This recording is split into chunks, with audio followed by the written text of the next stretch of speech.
So, very good evening, बच्चों. I'm Dr. Bhargav Sone, and I'm going to take your biology lectures as of from 6th to 12th standard. I'll be taking care of biology in that specifically botany subject. So, अभी तो lockdown चल रहा है. Hope you are doing well at your respective homes. Stay safe. अभी घर पे रहिए और ये जो अपॉर्चुनिटी है, ये जो टाइम है, उसका यूटिलाइजेशन करिए. और हम लोग जो आपके लिए वीडियो लेक्चर्स वगैरह जो प्रिपेयर कर रहे हैं उसको देखिए, रिवाइज कीजिए एंड बायोलॉजी सब्जेक्ट से अभी थोड़ा बहुत अवेयर करने की मैं अभी आपको कोशिश करूँगा. बराबर. मेरा आज का टॉपिक रहेगा द सेल. बायोलॉजी के बेसिक से चालू करेंगे. अपन सेल के बारे में पढ़ेंगे आज. बराबर. Cell is, you know what, I am going to take standard 9th chapter number 5, the fundamental unit of life, that is cell. Okay. Cell के बारे में आज अपन थोड़ा बहुत डिटेल्स में जानने की कोशिश करेंगे. क्या क्या इंक्लूड होता है सेल में, सेल किस चीज़ों से बना हुआ है, टाइप्स ऑफ सेल्स क्या है. बराबर. उसको basic, functional, structural, fundamental unit क्यों बोला गया है, वो सब आज समझने की कोशिश करेंगे. ठीक है. तो let's get started. That is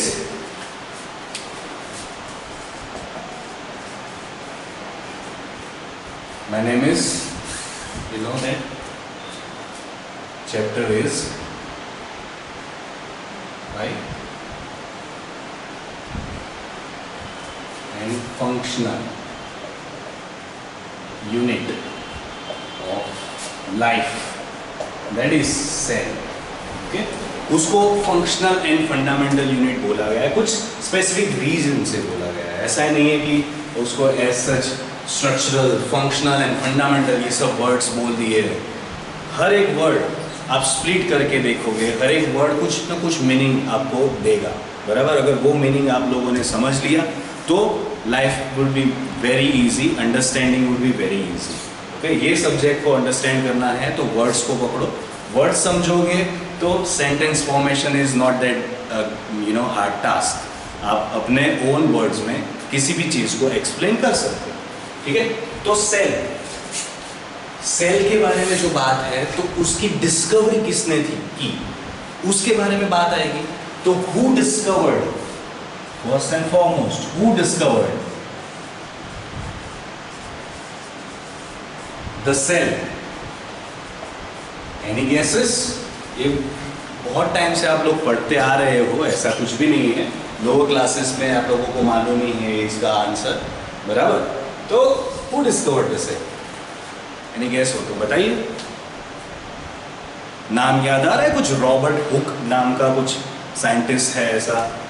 तो रॉबर्ट हुक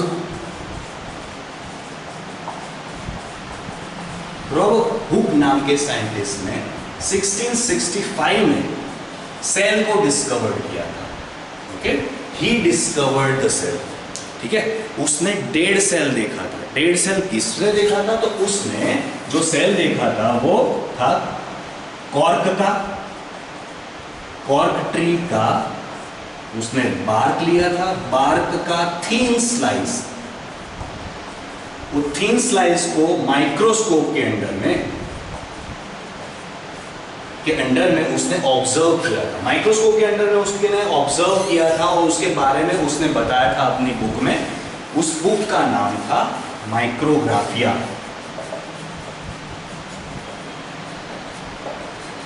माइक्रोग्राफिया नाम की बुक में उसने सेल के बारे में जो भी है वो सब इनकॉर्पोरेट किया था. माइक्रोग्राफिया नाम की. जब उसने वो कॉर्क ट्री के बार्क के थिन स्लाइस को माइक्रोस्कोप के अंडर में देखा तब उसको ऐसा हनीकॉम्ब जैसा स्ट्रक्चर देखने को मिला.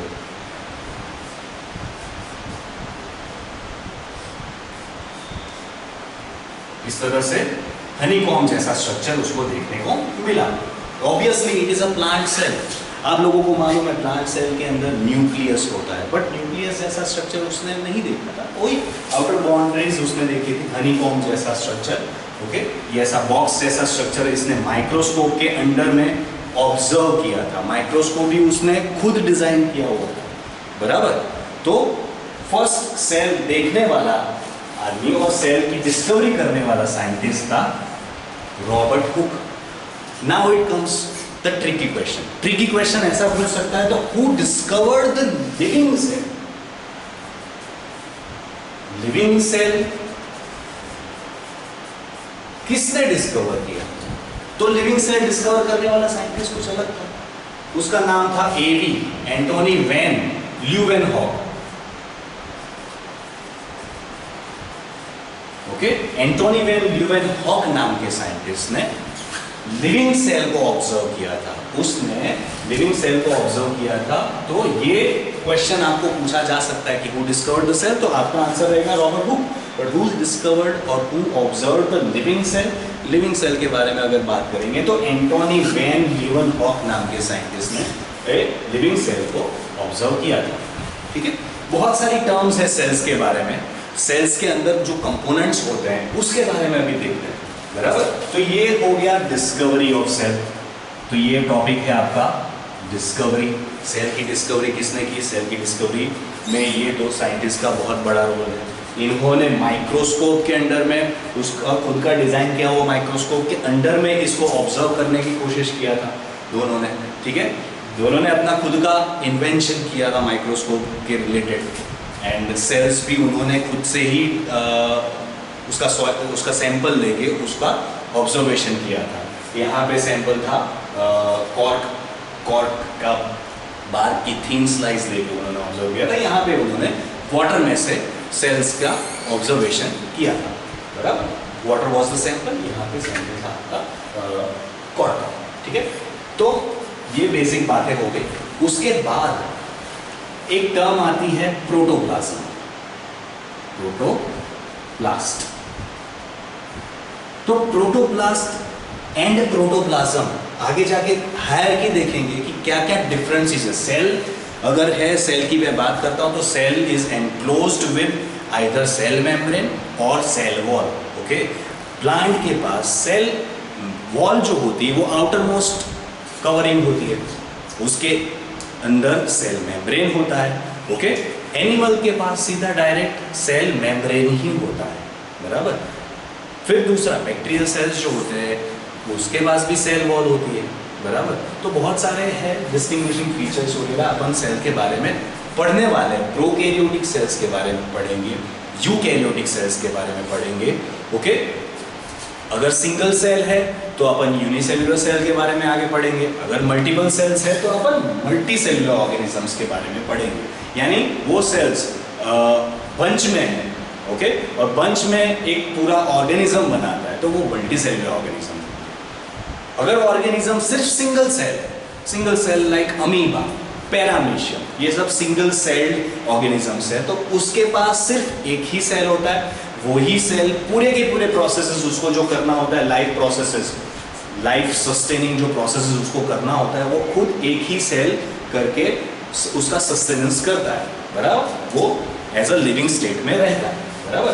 तो protoplasm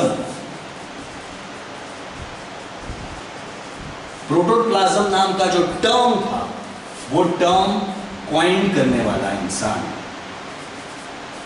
coined by परकिंजे।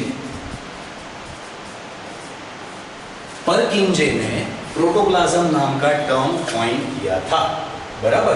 But protoplasm नाम का जो टर्म है वो कॉइन, नामकरण करने वाला इंसान नहीं आता है, पहले उसको डिस्कवर करने वाला इंसान आता है। तो प्रोटोप्लाज्म नाम का जो टर्म है, protoplasm was discovered by Felix Dujardin. Felix Dujardin नाम के साइंटिस्ट ने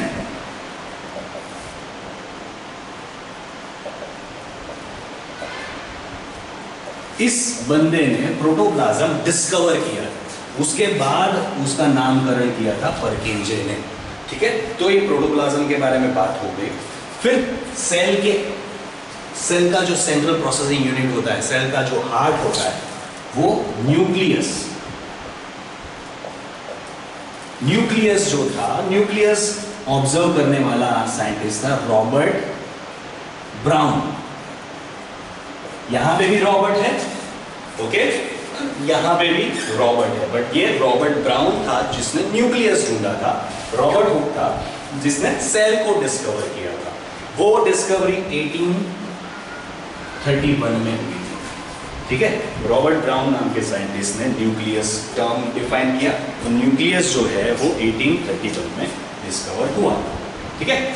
उसके बाद अभी इन लोगों ने जो सेल को ऑब्जर्व किया, वो सेल एस इट इज देखने को नहीं मिलता है, बराबर। हाँ, बहुत सारे सेल्स होते हैं जो माइक्रोस्कोपिक से लेके उसका साइज वेरी करता है। Biggest cell is any guesses? Ostrich egg. Ostrich egg जो है वो सबसे बड़ा सेल का एग्जांपल है। Largest cell is ostrich egg. उसका जो डायमीटर होता है वो 170 to 130 मिलीमीटर में वेरी करता है, ओके। उसका ये जो डायमीटर है रफली किसी कुक में 18 सेंटीमीटर या 180 मिलीमीटर भी बोला गया है। ऑस्ट्रिच एग का क्या फीचर है? वो लार्जेस्ट सेल है। टाइनीएस्ट सेल, अगर लार्जेस्ट की बात करूंगा तो टाइनीएस्ट की भी बात करनी पड़ेगी। तो टाइनीएस्ट सेल है माइकोप्लाज्मा।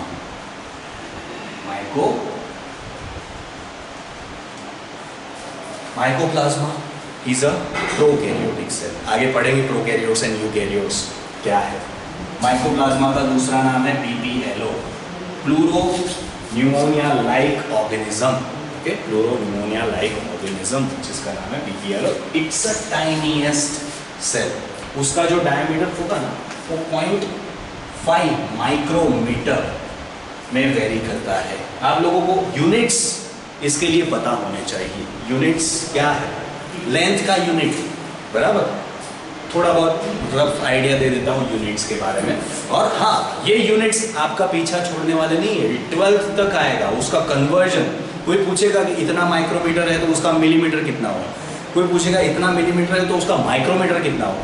माइक्रोमीटर, मिलीमीटर, उसकी हायरार्की है एक तरह की, देखा जाए तो। बताता हूँ आपको वो हायरार्की क्या है। लेंथ के बारे में पढ़ेंगे तो उसके यूनिट्स के बारे में भी पढ़ना जरूरी है। अभी मैं 1 मीटर के कॉन्टेक्स्ट में बताता हूँ ये सब चीज़। 1 मीटर यानी टेंटेटिव इतना लेंथ होता है, ओके। ये जो मेरा हाथ का लेंथ मैंने दिखाया वो 1 मीटर होता है, बराबर। कपड़े लेने जाते तो मालूम है वो उसके वो जो टेलर होता है उसके पास एक रॉड होता है, वो रॉड ऐसा मेजर करके बताता है कि हाँ ये 1 मीटर कपड़ा हुआ, वहाँ से वो कैंची मार के आपको 1 मीटर का कपड़ा दे देगा, बराबर। रफली इतना 1 मीटर होता है। 1 मीटर में 1 मीटर में कितना सेंटीमीटर होता है किसी को मालूम है? 1 मीटर में ऑब्वियस है 100 सेंटीमीटर होते हैं। 100 centimetre, 1 metre is equal to 100 centimetre, ठीक है। 100 सेंटीमीटर इज इक्वल टू, अभी उसके बाद के यूनिट्स के बारे में बात करेंगे। कितने उसके अंदर मिलीमीटर होंगे बताइए? मिलीमीटर कितने होते हैं? कुछ आइडिया हो तो बताइए। सेंटीमीटर एंड मिलीमीटर का कन्वर्जन पता होना चाहिए, बराबर। 1 centimetre is equal to, scale याद करो 15, इतनी जो स्केल होती है वो 15 सेंटीमीटर की स्केल होती है। उसमें से ये जो इतना मेजरमेंट है वो मेजरमेंट 1 सेंटीमीटर का होता है। 1 सेंटीमीटर में कितने मिलीमीटर होते हैं? तो उसमें आप वो जो ग्रूव्स होंगे वो कैलकुलेट करोगे तो वो 10 मिलीमीटर्स होते हैं, बराबर, ठीक है। तो 100 सेंटीमीटर के हिसाब से कितना होगा? Simple, 100 centimetre is equal to कितना? क्रॉस मल्टीप्लिकेशन करो, 100 centimetre into 10 millimetre divided by 1 centimetre. Centimetre गया, आपके पास जो आंसर आएगा वो 1000 मिलीमीटर में ही आएगा, बराबर। तो आपके पास आंसर है 1000 मिलीमीटर। अभी उसका और आगे का वर्जन पढ़ते हैं, माइक्रोमीटर। ये जो साइन है इसको ये माइक्रोमीटर इंडिकेट करता है, ओके। म्यू बोलते हैं इसको, म्यू, MU, ठीक है, म्यू। और उसको ऐसे लिखा जाता है। माइक्रोमीटर कितना होगा? अब 10, अभी यहाँ पे इसको मैं ऐसे लिख सकता हूँ 10⁻³ मिलीमीटर, 10⁻³ और ऐड करिए, उतना माइक्रोमीटर हो जाएगा। 10⁻⁶ आपका माइक्रोमीटर हो जाएगा।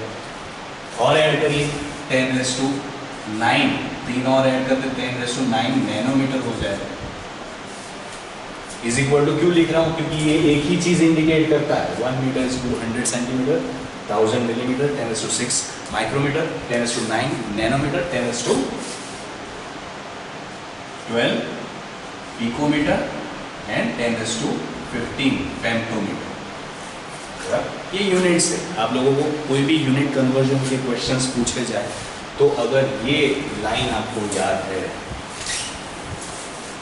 अगर ये आपके पास है, तो दिस इज द आंसर की for all that unit conversion questions. Okay, आप सिंपल कंपैरिजन से ये चीज को सॉल्व कर सकते हो। कैसे सॉल्व करना है आपको बता सकते, एक एग्जांपल देके बता देता हूँ। एग्जांपल है, से फॉर एग्जांपल अगर कोई पूछे आपको कि 10⁵ नैनोमीटर इज इक्वल टू 10⁻² कितना मिलीमीटर होगा। तो ये जो क्वेश्चन, इस तरह के जो यूनिट कन्वर्जन के क्वेश्चंस हैं, वो अपने को अगर ये आपको याद है तो इजीली आप इसको सॉल्व कर सकते हो। यहाँ पे कंपैरिजन जो दिखाया है वो दोनों के बीच में दिखाया है, ठीक है।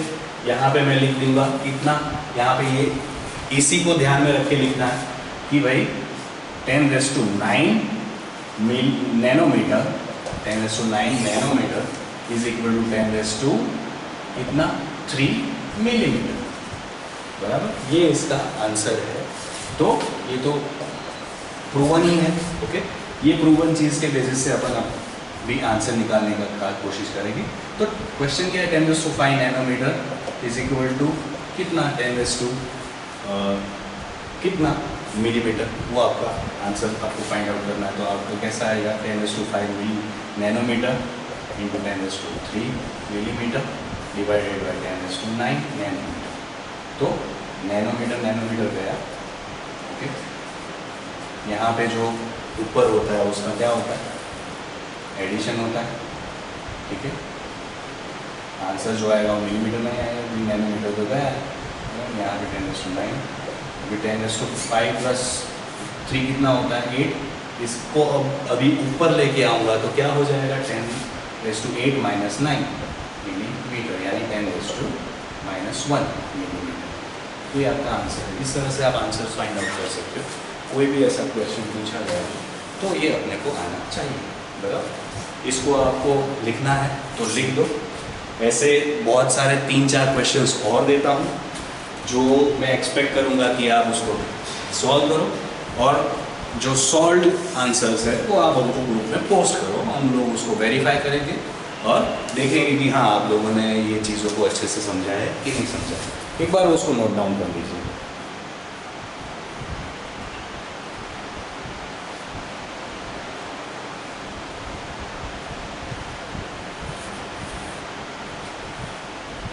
ये एक एग्जाम्पल से बताया।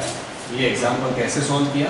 तो इस आंसर की के बेसिस से सॉल्व किया है ये एग्जाम्पल, ठीक है। तो ये आंसर की हम लोगों को मालूम होना चाहिए, बराबर। ये याद रख लो, या फिर कहीं पे भी आप ऐसा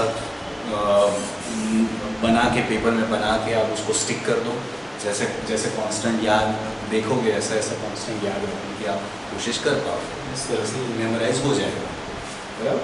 ऐसे 2-3 और क्वेश्चंस देता हूँ। दूसरा क्वेश्चन लेता हूँ, लिखो। अगर पूछा जाए 10⁻⁻10 फेम्टोमीटर हो तो कितना 10⁻⁻ कितना क्वेश्चन मार्क मिलीमीटर होगा। ओके, ये क्वेश्चन। दूसरा क्वेश्चन ये है, तीसरा, कि 10⁻⁻1 divided by 10⁻⁻3 picometre is equal to 10⁻⁻ कितना सेंटीमीटर। तो आपको सेंटीमीटर में ये फाइंड आउट करने की जरूरत नहीं पड़ेगी। Fourth, 1/10 into 10⁵ centimetre is equal to 10⁻⁻ कितना क्वेश्चन मार्क मीटर।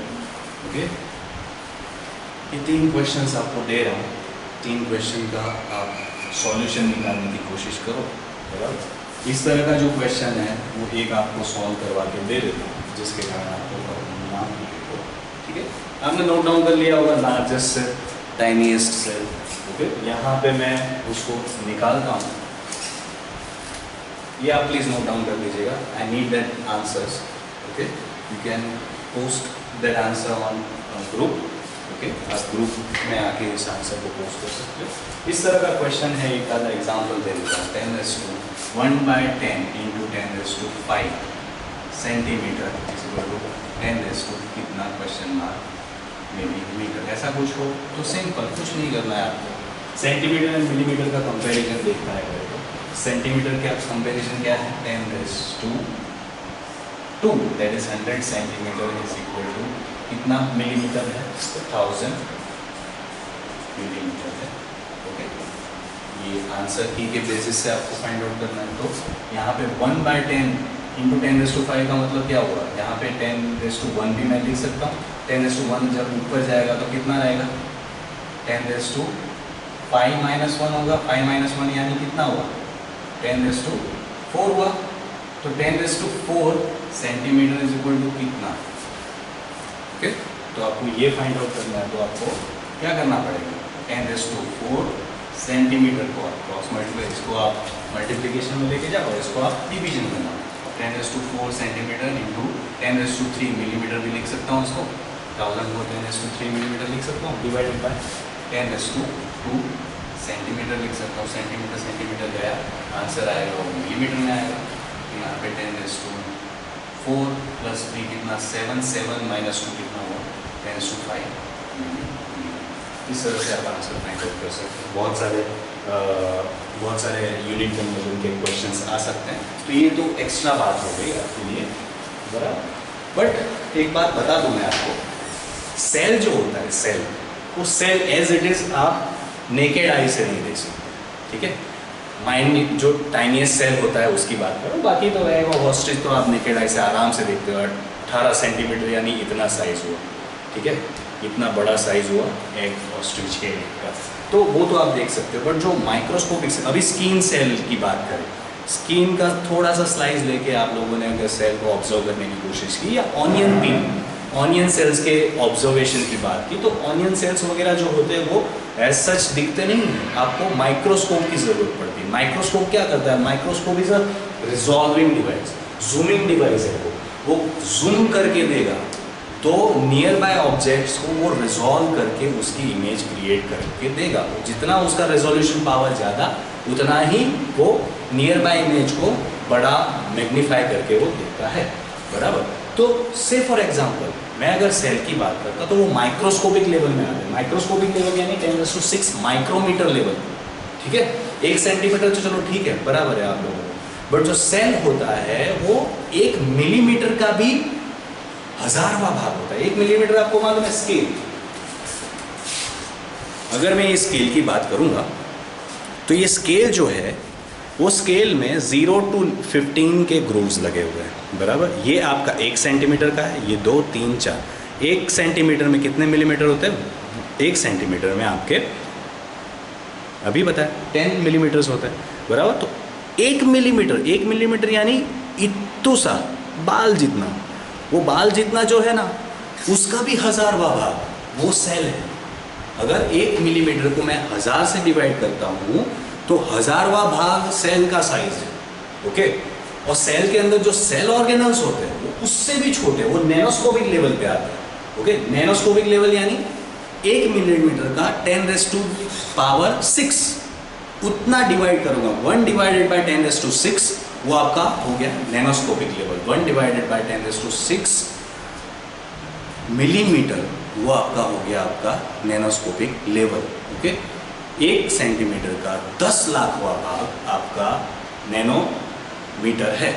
1 मिलीमीटर का बोला है ना, 1 मिलीमीटर यानी इत्तू सा बाल जैसा जो है उसका भी 10 लाखवां भाग। उस लेवल पे आपको सेल ऑर्गेनल्स देखने को मिलता है, बराबर। तो सेल ऑर्गेनल्स वगैरह देखने हैं तो उसके लिए तो हाई रिजॉल्विंग माइक्रोस्कोप चाहिए। माइक्रोस्कोप भी ऐसे होने चाहिए जिसका रिजोल्यूशन पावर बहुत ही ज़्यादा हो, बराबर। अपन जो लैब में यूज़ करते हैं वो सिंपल माइक्रोस्कोप यूज़ करते हैं। सिंपल माइक्रोस्कोप जिसका दूसरा नाम है compound microscope, light microscope, simple, बराबर। लाइट सोर्स का उपयोग करके आप उसको मैग्निफिकेशन करते हैं 100 से लेके 1000x तक। 100x तो लेंस हो गया, 100x से लेके 1000x तक आप उस क्या करते हैं, मैग्नीफाई। अगर किसी भी चीज़ के पीछे x लगा हो तो x क्या इंडिकेट करता है, उतना मैग्निफिकेशन वो इंडिकेट करता है, ठीक है। तो अभी माइक्रोस्कोप के बारे में अभी जानने की कोशिश करेंगे। तो ये आपको नोट करना हो या कोई ऐसा इंफॉर्मेशन राइट डाउन करना हो तो कर सकते हैं।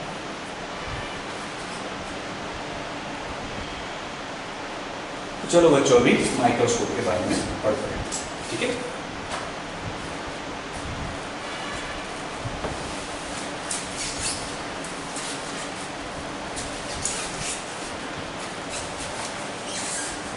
ये यूनिट कन्वर्जन के लिए ये चीज़ याद रखोगे तो आपका काम इजी हो जाएगा। ये चीज़ अगर याद नहीं है तो थोड़ा दिक्कत आएगा। तो ये सिंपलेस्ट वे में आपको समझाने की कोशिश किया है मैंने, आप उसको नोट डाउन कर लीजिएगा। ये फिजिक्स में मोस्टली ये फिजिक्स में काम आता है, बराबर, यूनिट कन्वर्जन। बट अपने को मालूम होना चाहिए, बराबर। अपने को लेंथ वाइज उसके जो यूनिट्स है वो मालूम होना चाहिए। अगर किसी को पूछा जाए कि माइक्रोस्कोपिक लेवल क्या है, नैनोस्कोपिक लेवल क्या है, ओके, मिलीमीटर का लेवल क्या है, तो अपने को आइडिया होना चाहिए। अभी एक सिंपल माइक्रोस्कोप होता है, लाइट माइक्रोस्कोप, उसकी इमेज ड्रॉ करके आपको एक्सप्लेन करने की कोशिश करता है, बराबर।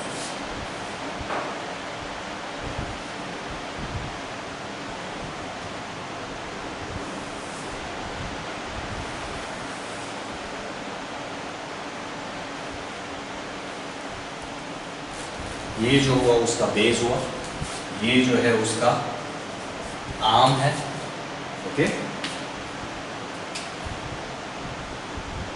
यहाँ पे ऐसा नोज पीस होता है, नोज पीस में लेंसेज लगे होते हैं, बराबर, ठीक है। इसके ऊपर जो होता है वो स्टेज होता है,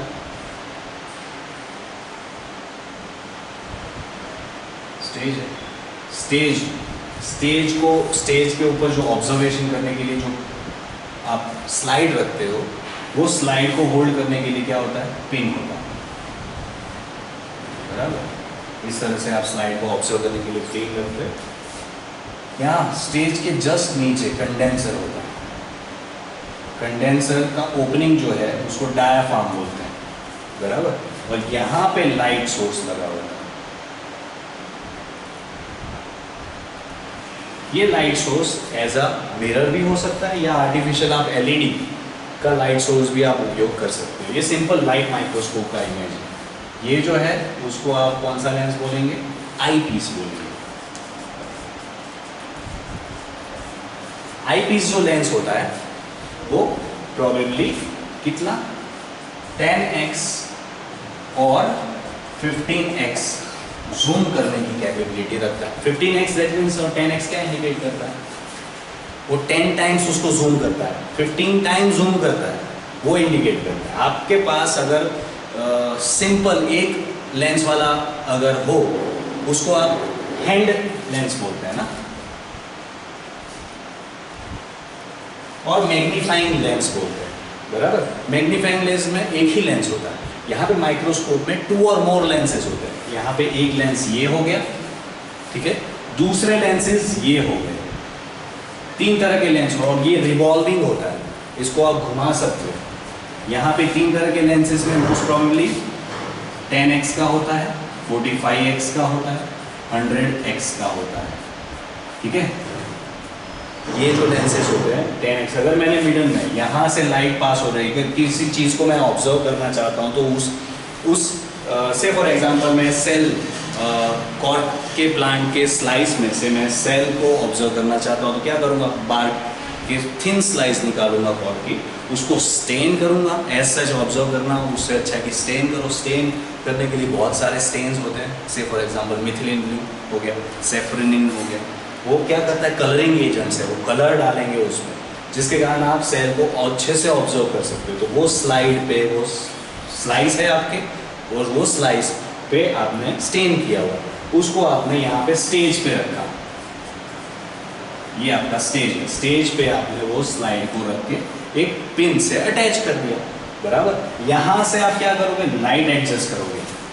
ये जो बाहर की जो सनलाइट आती है उसको एडजस्ट करने का काम करते हैं इस लेंस से, बराबर। और लाइट को रिफ्लेक्स करके यहाँ से पास करोगे, यहाँ से पास करोगे तो क्या होगा, अल्टीमेटली आपकी आँख, आप यहाँ से ऑब्जर्व करोगे कोई भी सेल को ऊपर से टॉप से, तो लाइट का सोर्स रहेगा वो नीचे से रहेगा। लाइट यहाँ से पेनिट्रेट की डायफ्राम, डायफ्राम से कंडेंसर, कंडेंसर से आपका यहाँ पे स्टेज, स्टेज पे यहाँ पे होल होता है, वो भी लेंस होता है, यहाँ पे होल होता है, और वो होल के थ्रू वो आपका जो इमेज है कैसे बनेगा, तो स्लाइड पे जो आपका स्लाइस रखा हुआ है उसको फिर ये लेंस के थ्रू पास करके लाइट को यहाँ से आपको ऑब्जर्व करना है, बराबर। तो इस तरह का स्ट्रक्चर होता है लाइट माइक्रोस्कोप का, बराबर। ये आपको जो बोला था नोज पीस, ये उसका आर्म हो गया, arm, upper arm and lower arm. Lower arm जो होता है वो बेस से कनेक्टेड होता है। बेस जो होते हैं वो, उसका स्ट्रक्चर कैसा है, तो घोड़े की नाल जैसा स्ट्रक्चर है, घोड़े का जो जूता होता है ना वैसा स्ट्रक्चर होता है, ओके। इसको टॉप व्यू अगर देखेंगे तो उसके ऊपर ये हैंडल लगा हुआ है, बराबर। ये जो आर्म है उसके ऊपर लगा हुआ है, बराबर। स्टेज का अगर ऑब्जर्व करूंगा तो स्टेज का टॉप व्यू देखूंगा तो इस तरह से स्क्वायर फॉर्म में दिखेगा, बीच में लेंस होगा, उसके ऊपर क्या रखोगे आप, स्लाइड रखोगे। स्लाइड में आपने जो भी एरिया स्टेन करके रखा है वो एरिया आप बीच में मिडल में, वहाँ से लाइट पास होगी और ये चैम्बर के थ्रू आपके नोज आइस पीस के थ्रू आपको देखने को मिलेगा। तो अगर मैंने लेंस यहाँ पे 100x सेट करके रखा है, ये लेंस अगर 100x का है और ये लेंस अगर 10x का है, तो 100 × 10 करो, कितना होगा, वो 1000x जूम करके इमेज को देता है, यानी 1000 टाइम्स जूम करके आपको इमेज को देगा, बराबर। 1000 टाइम्स जूम करोगे तो ऑब्वियस है कि आपको आंखों से दिख जाएगा। इसीलिए माइक्रोस्कोपिक जो सेंस होते हैं वो सिंपल, ये लाइट माइक्रोस्कोप से आप ऑब्जर्व कर सकते हो, बराबर। ये जो माइक्रोस्कोप की डिस्कवरी थी, सिंपल माइक्रोस्कोप की डिस्कवरी, वो किसने किया था, कंपाउंड माइक्रोस्कोप की डिस्कवरी जेनसन नाम के साइंटिस्ट ने किया था। Janssen, F. Janssen and Zacharias Janssen, F.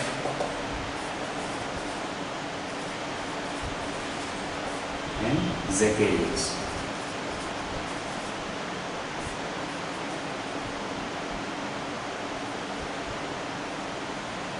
Jensen है या क्या है, एक बार देख लेना। F. जेनसन या ज़ेकेरियस जेनसन नाम के साइंटिस्ट ने, थोड़ा स्पेलिंग मिस्टेक है तो वो देख लेना आप लोग। ये दोनों साइंटिस्ट ने ये माइक्रोस्कोप की डिस्कवरी की थी, ठीक है। ये सिंपल माइक्रोस्कोप हो गया, तो आपको देखना हो, ऑब्जर्व करना हो तो कर लो, ठीक है। इस तरह से माइक्रोस्कोप दिखता है, थोड़ा रफ डायग्राम है बट वही है, उसका एक्सप्लेनेशन वही है, वो ऐसे इस तरह से आपको जूम करके देगा, बराबर। अगर आप लोगों ने ये माइक्रोस्कोप का नोज पीस ऐसे रिवॉल्व करके 45x पे सेट किया तो वो 50 टाइम जूम करके देगा। अगर उसको 10x पे रखा है, यहाँ पे 10x वाला लेंस है तो 10 × 10 100x, 100 टाइम वो जूम करके देगा, ठीक है। इस तरह से आप माइक्रोस्कोपिक इमेजेस को जूम करके देख सकते हैं। तो ये हो गई माइक्रोस्कोप की बात, बराबर। क्या क्या पढ़ा अभी आप लोगों ने, who discovered the cell, cell की डिस्कवरी किसने की, आप लोगों ने यूनिट्स के बारे में पढ़ा, बराबर।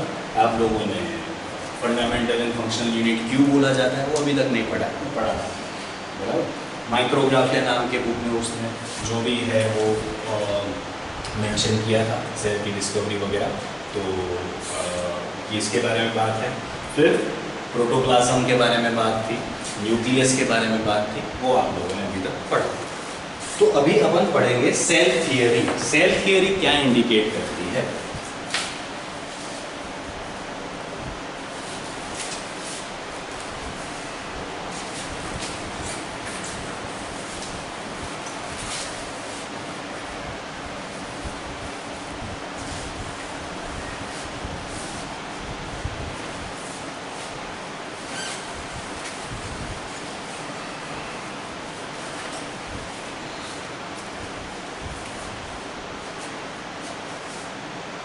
सेल थियरी जो है वो स्लीडन एंड स्वान नाम के साइंटिस्ट ने दी।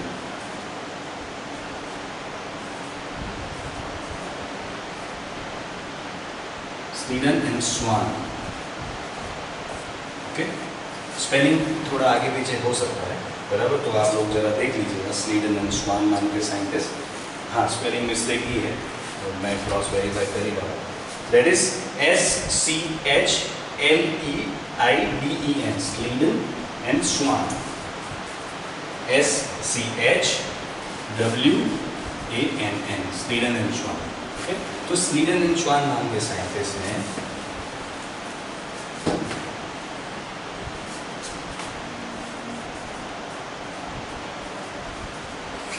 स्लीडन, राइट, हाँ परफेक्ट, स्लीडन एंड स्वान नाम के साइंटिस्ट ने सेल थियरी दिया, बराबर। सेल थियरी क्या इंडिकेट करता है? सेल थियरी इंडिकेट करता है कि plants and animals are made from cells, okay. Plants and animals जो होते हैं वो सेल से बने होते हैं, ठीक है। तो ये एक उसका फीचर, एक कैरेक्टर उसने प्रपोज किया। फिर उसने बोला कि cell is the basic unit of life.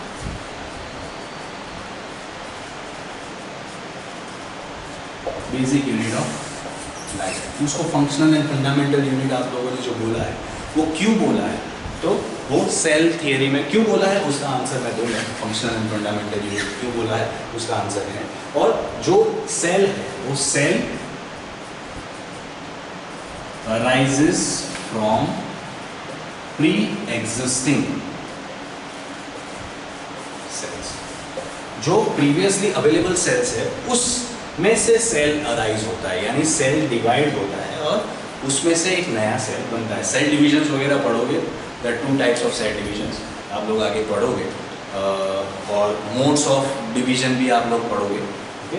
Modes of reproduction भी पढ़ोगे आप लोग, बराबर। ए सेक्सुअल एंड सेक्सुअल रिप्रोडक्शन वगैरह है जिसमें आप लोगों ने देखना है कि किस तरह से डिवीजन, सेल डिवीजन का रोल आता है। बाइनरी फिशन किसको बोलते हैं, माइटोसिस किसको बोलते हैं, मियोसिस किसको बोलते हैं, स्पोरिलेशन वगैरह क्या है, वो सब आप लोग आगे के लेक्चर्स में पढ़ेंगे। तो ये जो लास्ट वाला पॉइंट था वो लास्ट वाला पॉइंट ऐड किया गया था किसने? सेल थियरी जो थी वो सेल थियरी स्लीडन एंड स्वान ने जो थी उसमें 2 पॉइंट ही मेंशन किए, बराबर। 2 पॉइंट्स ही मेंशन थे। लास्ट वाला पॉइंट जो था वो विल्को नाम के साइंटिस्ट ने ऐड किया था कि उसने लैटिन लैंग्वेज में बोला था ओमनिस सेल्युलाe सेल्युली।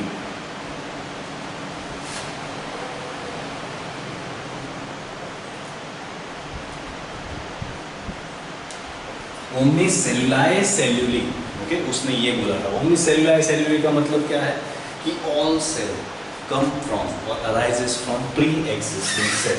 ये विल्को नाम के साइंटिस्ट ने सेल थियरी में लास्ट वाला पॉइंट ऐड किया था। इसको मॉडर्न सेल थियरी बोलते हैं।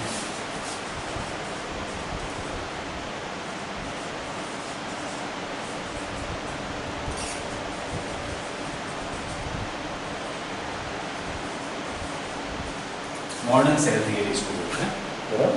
तो इसमें तीन साइंटिस्ट का कंट्रीब्यूशन है, स्लीडन, स्वान एंड विल्को, ठीक है। तो ये आपका सेल थियरी होती है। सेल थियरी पूछा जा सकता है 2 मार्क के क्वेश्चन में, ओके। एंड हाँ, NTSC होमी भाभा नाम की जो कॉम्पिटिटिव एग्जाम्स होती है उसमें भी सेल थियरी रिलेटेड क्वेश्चंस आ सकते हैं, बराबर। तो लास्ट पॉइंट की बात है, ये जो प्री एग्जिस्टिंग सेल वाली जो कंसेप्ट है वो विल्को नाम के साइंटिस्ट ने दिया था, वो आपको पूछा जा सकता है, बराबर। कंफ्यूज नहीं होना है, क्लियर है ये चीज़, बराबर। अभी नेक्स्ट टॉपिक जो है वो अपन पढ़ते हैं। Next topic is different shapes and sizes of cell, okay. अलग अलग तरह के जो शेप्स है एंड साइजेस है उसके बारे में अपने को पढ़ना है सेल।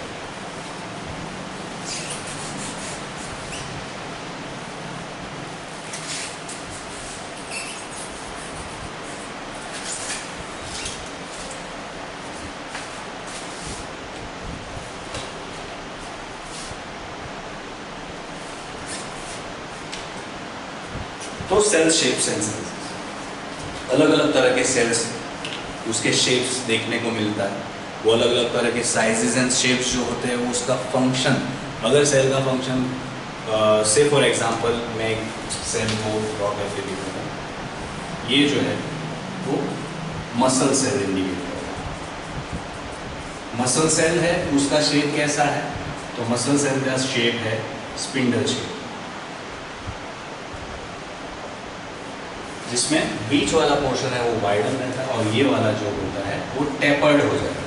टेपर्ड यानी धीरे धीरे धीरे धीरे उसका जो लेंथ होता है वो कम हो जाता है, इसका लेंथ ज़्यादा है कंपैरिजन टू इस एंड्स में, ठीक है।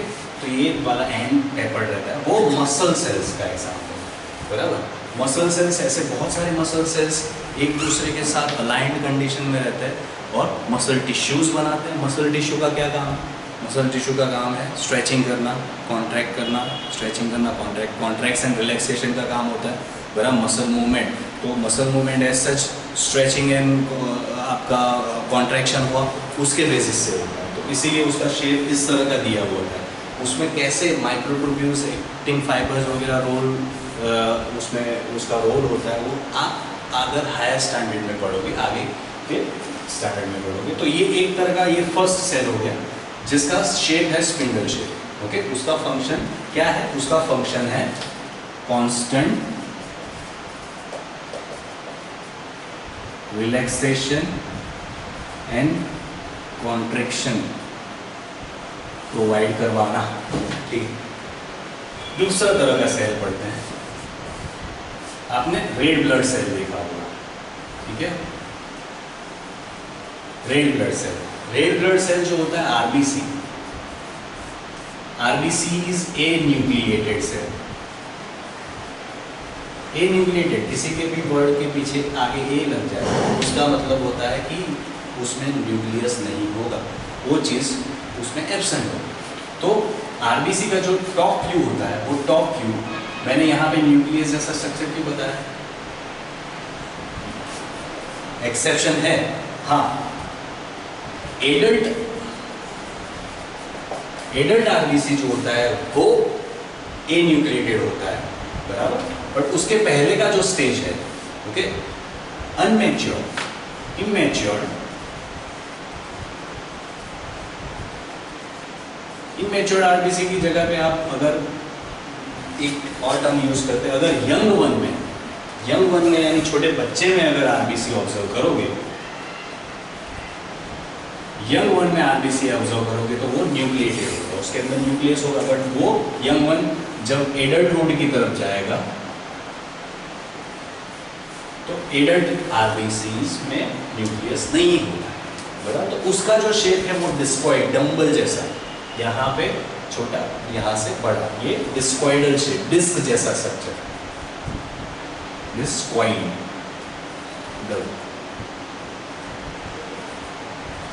डिस्कॉइडल शेप और डंबल शेप, ओके। तो ये दूसरे तरह का सेल हो गया आपका, जिसका शेप एंड साइज अलग है, बराबर। थर्ड शेप के बारे में बात करेंगे, तो थर्ड जो है मैं ओवम की बात करता हूँ। Ovum is female sex cell, okay. Female sex cells जो है उसका जो शेप है वो स्फेरिकल और राउंड शेप, एकदम राउंड शेप का आपको सेल देखने को मिलता है, बराबर। इसका ऑपोजिट अगर मेल के, मैं स्पर्म की बात कर रहा हूँ, ये फीमेल का फीमेल सेक्स सेल है, ओके, फीमेल रिप्रोडक्टिव सेल है। अब मैं मेल रिप्रोडक्टिव सेल के बारे में बात कर रहा हूँ, अगर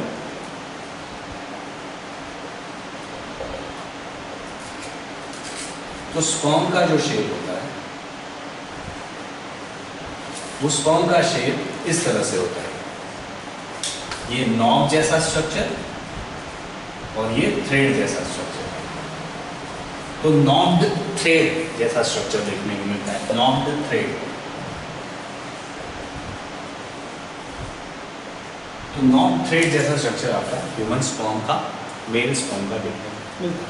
तो ये 4th तरह के सेल शेप हो गए। ओके, 5th तरह का सेल शेप अगर ड्रॉ करूँ, नर्व सेल का। नर्व सेल का एक इंटरेस्टिंग फैक्ट है, एनिमल में जो नर्व सेल होता है वो लार्जेस्ट सेल, उसका लॉन्गेस्ट सेल बोला गया। लार्जेस्ट सेल तो आपका एग ऑफ ऑस्ट्रिच हो गया, ये लॉन्गेस्ट सेल है। इसका जो साइज होता है वो वेरी करता है 1 metre to 1.5 metre. Okay, 1 metre यानी इतना, 1.5 मीटर यानी इतना और ऐड कर दो, इतना उसका साइज होता है। तो ये सबसे लॉन्ग सेल में की कैटेगरी में आता है। तो nerve cell is the longest cell. Tiniest कौन सा था, याद करो, रिकॉल करो, माइकोप्लाज्मा। लार्जेस्ट कौन सा था, एग ऑफ ऑस्ट्रिच। लॉन्गेस्ट कौन सा है, तो नर्व सेल आपका लॉन्गेस्ट सेल। उसका शेप अगर मैं ड्रॉ करूं,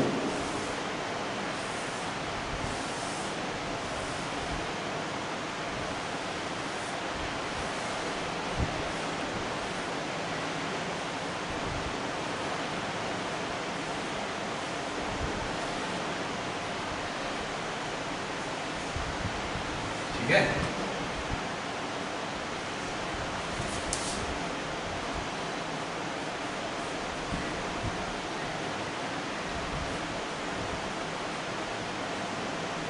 डिटेल में सेल के बारे में पढ़ेंगे अपन।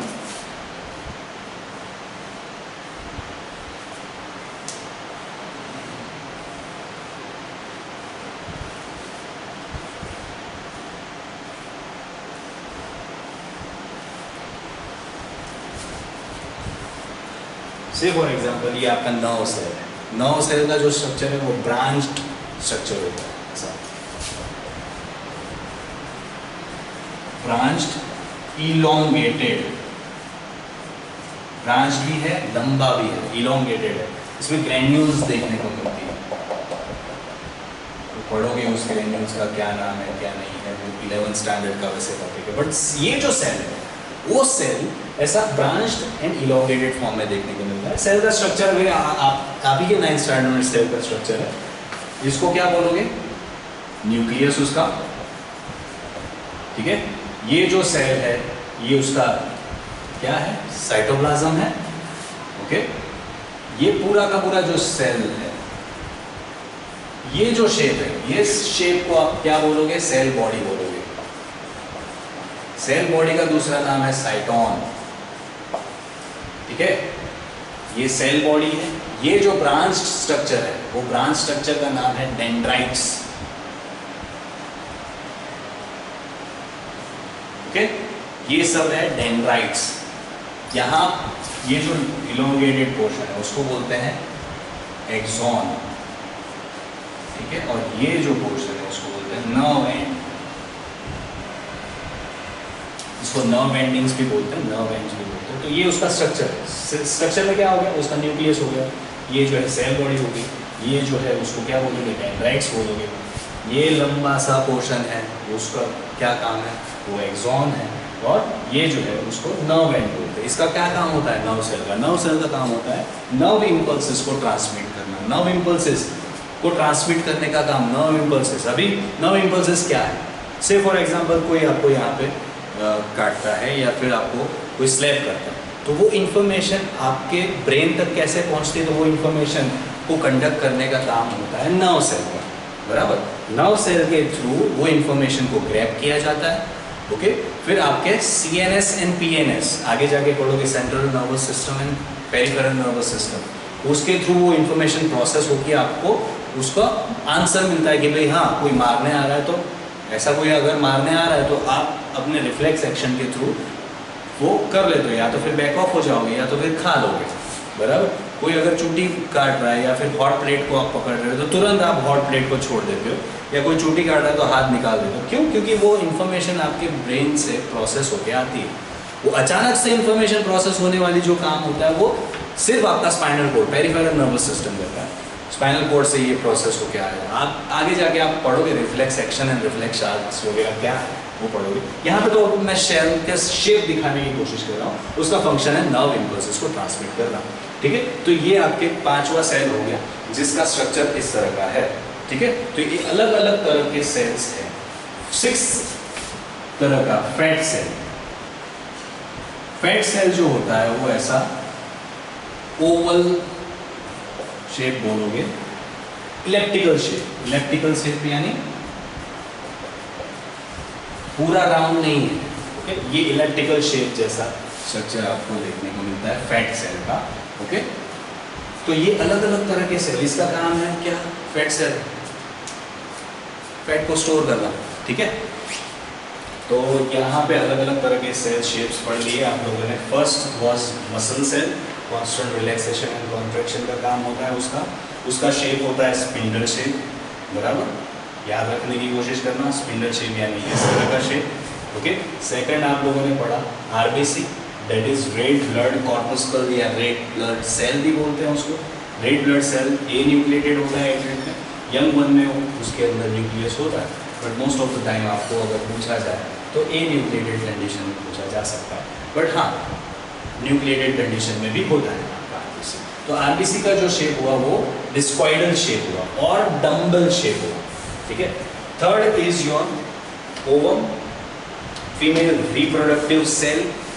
कहाँ से बनता है? तो फीमेल की ओवरी। अगर मैं फीमेल के बारे में बात करूंगा तो ह्यूमंस में फीमेल में ओवरीज होती है। ओवरीज के अंदर ओवम प्रोड्यूस होता है। हर मंथली एक ओवम रिलीज होता है, एग रिलीज होता है। वो एग जो होता है उसका जो शेप देखोगे तो वो ऐसा स्पेरिकल शेप होता है, round shape. Fourth is your male reproductive cell. Male reproductive cell यानी ये स्पर्म। स्पर्म का शेप जो है वो knobbed thread like structure. Knob thread यानी यहाँ पे नॉब जैसा स्ट्रक्चर, यहाँ पे थ्रेड जैसा स्ट्रक्चर देखने को मिलता है। ये थ्रेड जो है वो ऐसा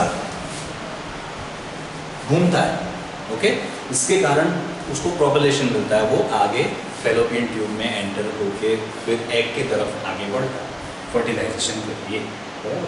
ये फोर्थ हो गया। फिफ्थ कैटेगरी आपका नर्व सेल है।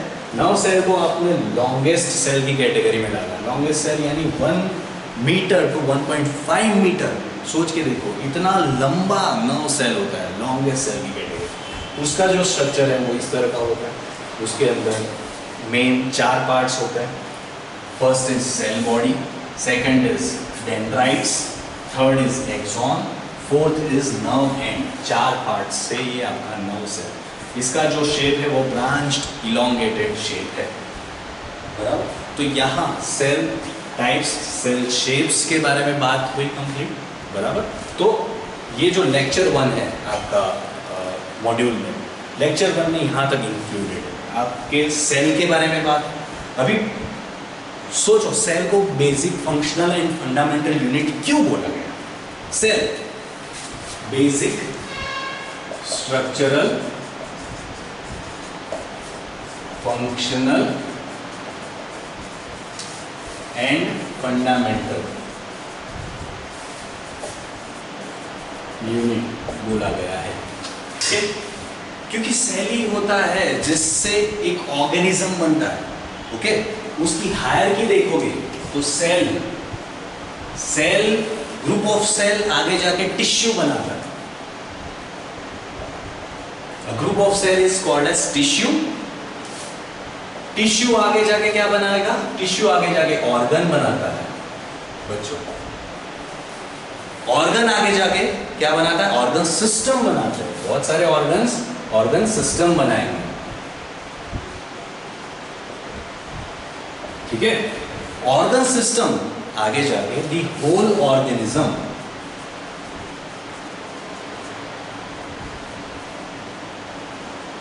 या होल ऑर्गेनिजम्स बॉडी बनाता है। तो ये उसकी हायरार्की है, इस लेवल पे जाता है। Cell is, that is why called as basic structural unit. अगर ये नहीं है तो ये नहीं होगा। ओके, से फॉर एग्जांपल आपको बिल्डिंग बनानी है। बिल्डिंग बनाने के लिए क्या क्या रॉ मटेरियल चाहिए? बिल्डिंग बनाने के लिए आपको पेबल्स चाहिए, आपको सैंड चाहिए, आपको क्या चाहिए? पानी चाहिए, आपको मिट्टी चाहिए, सॉइल चाहिए, सैंड में आ गया, सॉरी, आपको सीमेंट चाहिए, बराबर, ब्रिक्स चाहिए, पेबल्स चाहिए, ये सब चाहिए, तब जाके आपका पूरा का पूरा बिल्डिंग बनता है। लोहा चाहिए, बराबर, ये सब होगा तब जाके आपका एक पूरा का पूरा बिल्डिंग कंस्ट्रक्ट हो पाएगा। वैसे ही अगर आपको ऑर्गेनिज्म बनाना है तो ऑर्गेनिज्म का basic structural and functional fundamental unit cell होगा, तब जाके वो ऑर्गेनिज्म बन पाएगा। ऑर्गेनिजम्स भी दो कैटेगरी के होते हैं, ऑर्गेनिजम्स भी दो कैटेगरी के होते हैं, unicellular and multicellular organisms. Okay, unicellular that means आपका ऑर्गेनिज्म का जो एक पूरा का पूरा जो बॉडी है वो सिंपल एक सेल ही है। ओके, एक ही cell, uni that means single.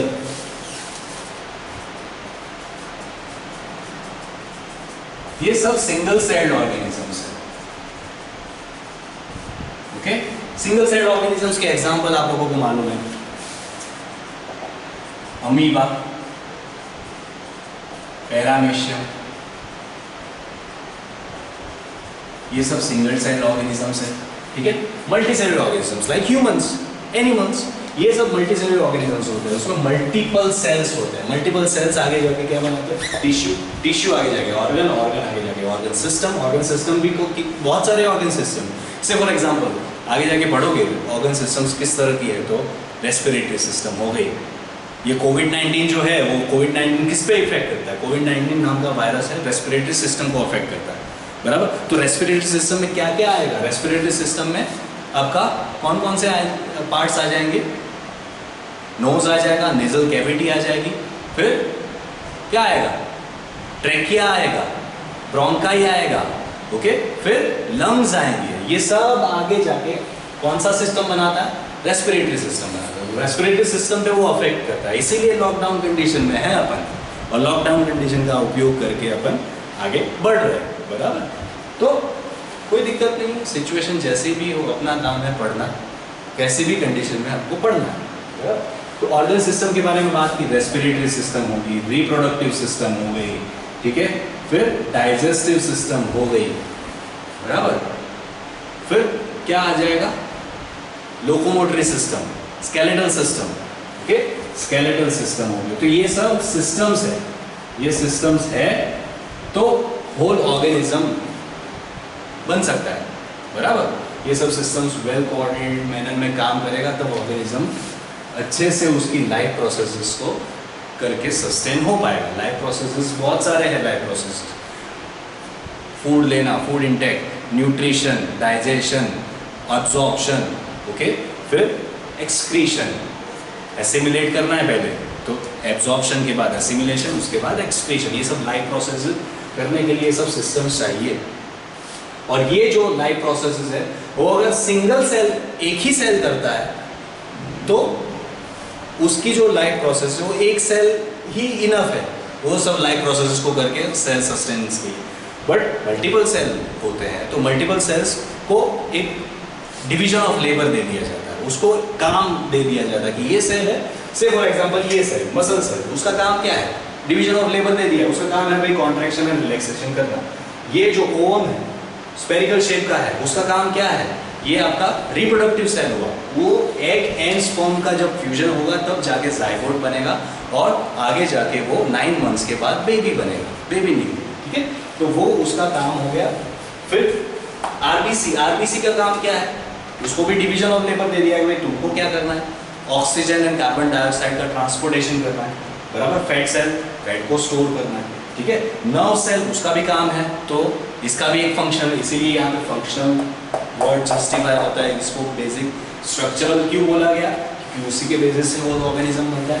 Functional क्यों बोला गया? क्योंकि हर एक सेल का एक स्पेसिफिक फंक्शन होता है। तो नर्व सेल का फंक्शन क्या है? नर्व इम्पल्सेस को ट्रांसमिट करना, ओके। और फंडामेंटल यूनिट क्यों बोला गया? अगर ये नहीं है तो कुछ भी नहीं, बराबर, लाइफ ही नहीं है, बराबर। तो ये इस वे में अगर आप लोग समझोगे, हर एक चीज़, हर एक वर्ड का मीनिंग समझोगे, तो आप लोग अच्छे से उसको ग्रैब कर पाओगे इंफॉर्मेशन को, बराबर। तो ये यूनिसेल्युलर एंड मल्टीसेल्युलर ऑर्गेनिजम्स के बारे में बात है। यहाँ पे डिवीजन ऑफ लेबर देखने को मिलता है, यहाँ पे डिवीजन ऑफ लेबर देखने को नहीं मिलता है। सिंपल सिंगल सेल को ही सब लाइफ प्रोसेसेस करनी पड़ती है। ओके, लाइफ प्रोसेस यानी ऐसी प्रोसेस जिसके कारण लाइफ सस्टेन हो सके, वो ऑर्गेनिज्म जिंदा रह सके, बराबर। क्या क्या है लाइफ प्रोसेसेस? न्यूट्रिशन हो गया, डाइजेशन हो गया, फिर एब्जॉर्प्शन हो गया, असिमिलेशन हो गया, एक्सक्रीशन हो गया। एक्सक्रीशन यानी निकालना, न्यूट्रिशन यानी फूड को इंटेक करना, बराबर। तो ये सब लाइफ प्रोसेसेस से वो सेल सस्टेन होता है। तो यहाँ तक का टॉपिक आप लोगों की लेक्चर 1 में कवर होता है, बराबर। आपको कुछ डाउट हो, कुछ क्वेश्चंस पूछना चाहते हो तो आप ऑब्वियसली पूछ सकते हो हमको, हमारे ग्रुप में आप हमसे कनेक्ट हो सकते हो, बराबर। Physics, chemistry, biology and math सबका यहाँ पे डाउट सॉल्व होगा, तो सबको इस तरह से अभी पढ़ाया जाएगा। ठीक है बच्चों, अपना ध्यान रखो, घर पे रहो, सेफ रहो और पढ़ाई पे ध्यान दो। ठीक है, डे बाय डे, रोज का रोज जो है वो आप पढ़ो और ये लॉकडाउन का सही मायनों में इस्तेमाल करो। ठीक है, चलिए मिलते हैं तो फिर, गुड बाय।